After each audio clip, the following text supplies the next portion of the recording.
আমার খুব ভালো লাগে যখন কেউ কার প্রিয় মানুষের পছন্দটা মনে রেখে আমার কাছে কেক অর্ডার করে।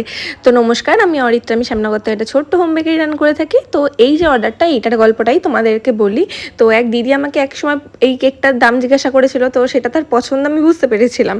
কিন্তু তার যে বয়ফ্রেন্ড, সেই দাদা আমাকে মেসেজ করে বলে যে তার এই কেকটাই লাগবে তার বার্থডের জন্য। তখন আমার খুবই ভালো লাগে যে দাদা পছন্দ করে দিদির পছন্দটা মনে রেখেই অর্ডার করেছে জিনিসটা, আর বলেছে আমাকে পুরো সেম করে দিতে যাতে দিদির খুব পছন্দ হয়। আর আমি কেকটা যতটা পরিমাণ সেম করা যায় ততটা পরিমাণই সেম করে দিয়েছি যাতে দিদির খুবই পছন্দ হয়।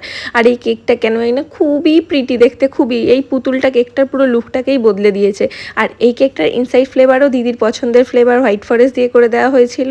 আর দাদা দিদির প্রত্যেকটা পছন্দ মনে রেখে রেখে আমাকে বলেছিল যাতে করে দিতে। আর এরকম ভালোবাসা এখনকার দিনে কোথায় দেখা যায় বলো, যে সব পছন্দটা মনে রেখে রেখে করতে বলে।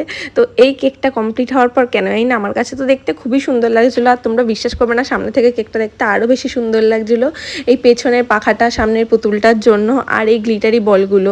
আর কেকটা কমপ্লিট হওয়ার পর এত সুন্দর, এত গর্জিয়াস দেখতে লাগছিলো। আমি এই নতুন স্প্রিঙ্কেলগুলো কিনেছি, একটু বেশি গর্জিয়াস আলা, এগুলো বসিয়ে দিয়েছিলাম, আরও বেশি সুন্দর দেখতে লাগছিলো কেকটা।